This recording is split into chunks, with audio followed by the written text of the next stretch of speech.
Assalamualaikum warahmatullahi wabarakatuh.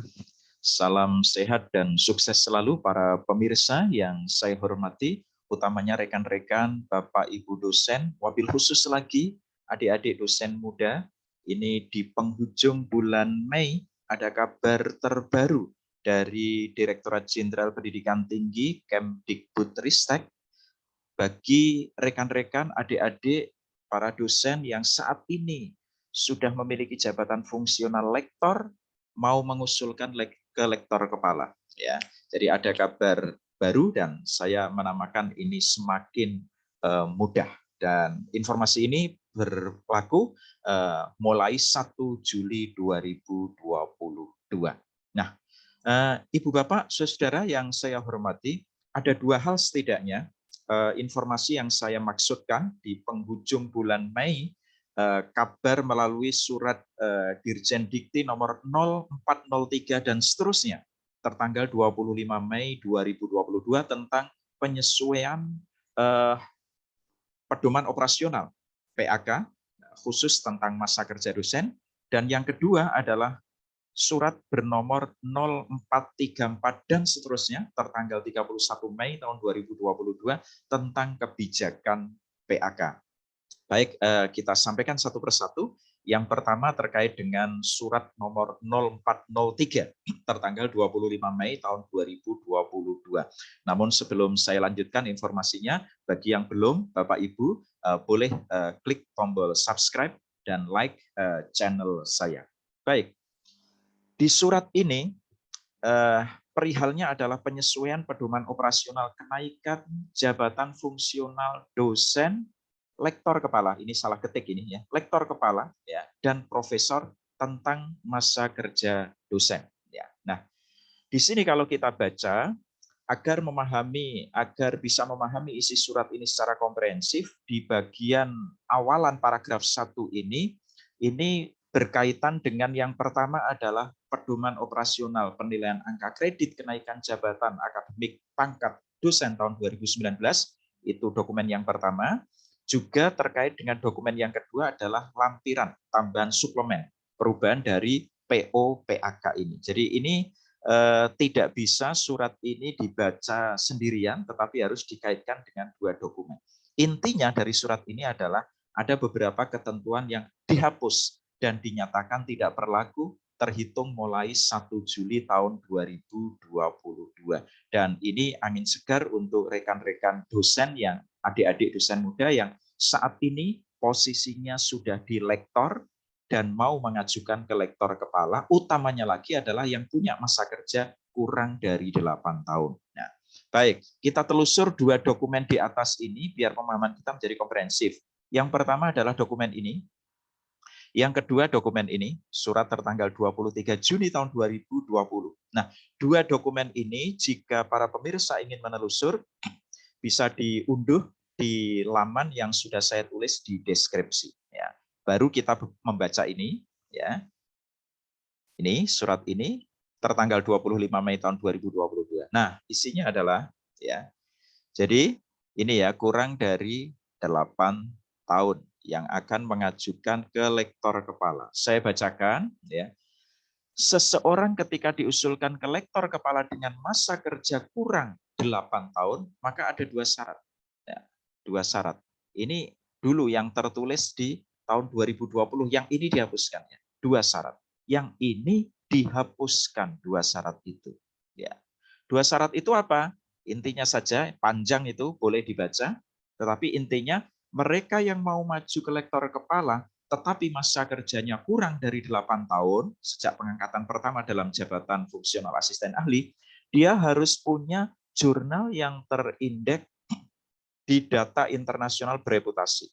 Jadi Scopus atau WOS. Ya. Kalau Scopus, SCR-nya harus di atas 0,1.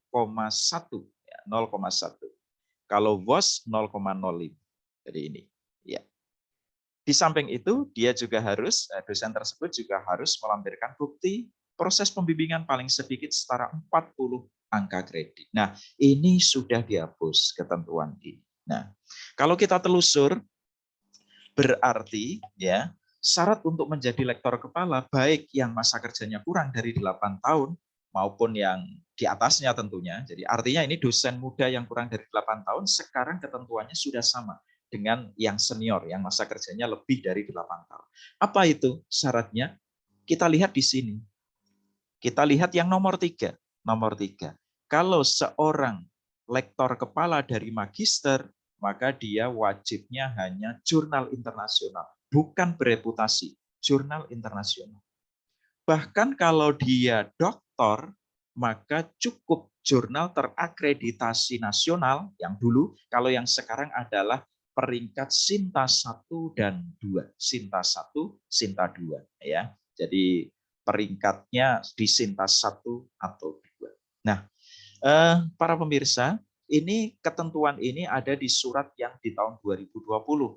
Yang itu juga ada perubahan dibanding dengan PO PAK 2019, yaitu di sini tertulis sebagai penulis pertama saja. Ya, jadi inilah yang kita pegang bagi ibu bapak dosen yang mau mengusulkan jabatan fungsional lektor kepala dari posisi lektor, Nah, kalau kita telusur di PO PAK 2019, syaratnya mirip sama seperti ini, tetapi yang membedakan adalah dia harus sebagai penulis pertama sekaligus penulis korespondensi. Nah, ini sudah tidak berlaku ya. Jadi yang 2020 yang diaju yaitu sebagai penulis pertama. Nah, ini tentu angin segar ya bagi rekan-rekan dosen muda. Nah, jurnal internasional itu yang seperti apa? Jadi bukan bereputasi ya. Kalau lektor kepala cukup internasional, kalau dari posisinya magister ya. Kalau doktor malah cukup jurnal nasional terakreditasi atau Sinta 1 Sinta 2. Jurnal internasional harus memenuhi kriteria dari huruf A sampai K. A, karya ilmiah yang diterbitkan ditulis dengan memenuhi kaidah ilmiah dan etika akademik jelas. Memiliki ISSN, ditulis dengan menggunakan bahasa resmi PBB. Maaf, Arab, Inggris, Prancis, Rusia, Spanyol, atau Tiongkok. Ya. Memiliki terbitan versi online, dewan redaksinya adalah pakar di bidangnya paling sedikit berasal dari 4 negara. Jadi pilih jurnal-jurnal yang editorial both-nya itu sekurang-kurangnya dari 4 negara. Jadi kalau kurang dari 4 negara, jangan pilih jurnal seperti itu. Ya. Lalu artikel ilmiah yang diterbitkan dalam satu nomor terbitan, paling sedikit penulisnya berasal dari 2 negara. Pastikan ya koresponden dengan bertanya dengan editorial bot bahwa yang akan terbit ini penulisnya berasal dari sekurang-kurangnya 2 negara. Alamat jurnal dapat ditelusuri secara daring, editor bot dari jurnal dapat ditelusuri daring, tidak ada perbedaan antara editor yang tercantum dicetak dan daring, proses review dilakukan dengan baik dan benar ya. Jadi ini penting yang huruf I, membuktikannya adalah ada bukti korespondensi review dari penulis dengan dewan redaksi. Dan diskusinya, reviewnya itu review substantif. Bukan review bertanya, kapan akan terbit, berapa biayanya, kemana saya harus membayar. Bukan diskusi itu, tetapi diskusi substantif dari artikel. Lalu yang ke C, jumlah artikel setiap penerbitan wajar, bukan yang sampai halaman 3.000, 4.000 ya, sekali terbit ratusan, bukan. Lalu tidak pernah ditemukan sebagai jurnal yang tidak bereputasi atau jurnal meragukan oleh Ditjen Dikti. Tidak termasuk di daftar itu. Nah, itu ya yang dihapus itu. Nah, tetapi kalau Ibu Bapak loncat jabatan, artinya dari asisten ahli ke lektor kepala, kalau itu tidak berubah ketentuannya. Jadi tetap ya harus pakai jurnal internasional bereputasi wajib dan minimal 2 buah. Kalau yang ini tidak berubah. Jadi yang berubah adalah yang dari lektor ke lektor kepala. Karena kalau asisten ahli ke lektor kepala itu disebut loncat jabatan akademik. Kalau ini harus istimewa, maka syaratnya harus jurnal internasional bereputasi 2 buah. Kalau yang profesor itu, tapi di judul ini kami tidak fokus di jabatan fungsional profesor, tapi lektor kepala. Sekedar sedikit saja, kalau lektor ke profesor, wajib jurnal internasional bereputasi minimal 4 buah. Nah, ketentuan ini itu di tahun 2020 yang sudah ada perubahan, kalau kita bandingkan dengan yang POK 2019, letak perbedaannya di sini. Sebagai penulis pertama, kalau yang dulu pertama sekaligus penulis korespondensi. Baik, clear ya. Itu yang pertama. Lalu yang kedua, angin segar berikutnya adalah dengan terbitnya surat nomor 0434 tentang kebijakan PAK tanggalnya 31 Mei 2022.